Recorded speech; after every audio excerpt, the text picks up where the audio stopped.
কেমন রাষ্ট্র বিনির্মাণ করতে চান? প্রধানত বসতে হবে 1500 শহীদ পরিবারের সাথে ডক্টর ইউনূস আপনি বড় কনফারেন্স করেন, তাদেরকে বুঝান যে এই ত্যাগের বিনিময়ে আমরা এই রাষ্ট্র করতে চাই, আপনারা পক্ষে নাকি বিপক্ষে। প্রথম ম্যান্ডেট দিয়েছে ডক্টর ইউনূসকে, ইউনূস বানিয়েছে এই সরকার। যে কারণে বলছে 8ই আগস্ট নতুন বাংলাদেশ এরকম একটা ফালতু দিবসের অবতারণা করতে চাচ্ছে, তাও তো সুযোগ তৈরি করে দিয়েছে এই জুলাইয়ের শহীদেরা। সুতরাং আপনাকে জুলাই সনদ বিনির্মাণে প্রথমত বসতে হবে সকল শহীদ পরিবারের সাথে, দ্বিতীয়ত বসতে হবে অগণিত চিরতরে অন্ধ হয়ে গেছে, পঙ্গু হয়ে গেছে আমার সেই সমস্ত ভাই বোনদের কাছে। এরপরে আপনি রাজনৈতিক দলের কাছেও বসেন। যদি আপনি বসে জুলাইয়ের চূড়ান্ত আকাঙ্ক্ষা মৌলিক কিছু সংস্কার করতে নাই পারেন, আপনি গণভোট দেন। আপনি বলেন এই ক্ষেত্রে আমরা চাই।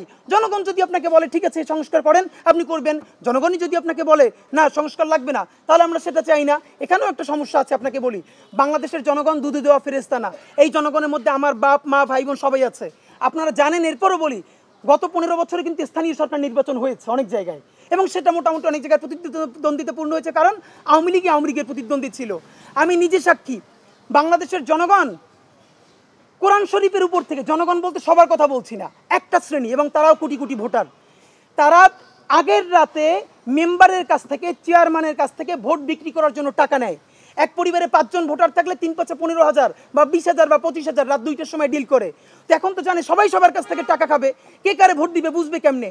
কত বড় হারামিপনা একটা চিন্তা আমাদের বাংলাদেশের মানুষের মননে মগজে ঢুকছে।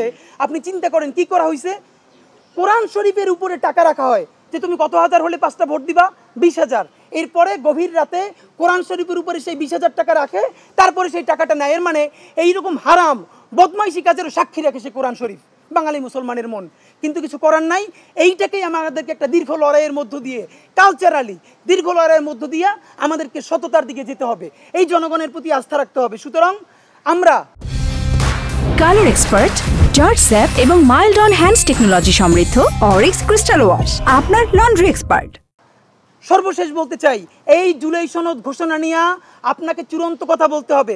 এখন পর্যন্ত রাষ্ট্রের পর্যায়ে কেন কোনো বিবৃতি আসে নাই যে 25%? হ্যাঁ, অনেকে বলেছে ডক্টর ইউনূস সাহেব তো বলেছে। ভাই, ডক্টর ইউনূস সাহেব তো গত 1 বছরে অনেক কথা এরকম বলেছে, এটা তো কোনো অফিসিয়াল স্টেটমেন্ট না।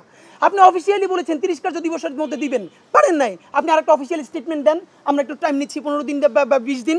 আপনাদেরকে স্পষ্ট জানিয়ে রাখি, সরকারের এই নিষ্ক্রিয়তা আমরা মানব না। আগামী জুলাইয়ের 1 তারিখ মানে লাস্ট জুলাইয়ের প্রথম দিনে আপনারা ইতিমধ্যে জানেন ইনকিলাব মঞ্চ জুলাই সনদ আদায়ের দাবিতে লাল মার্চ ঘোষণা করা হয়েছে।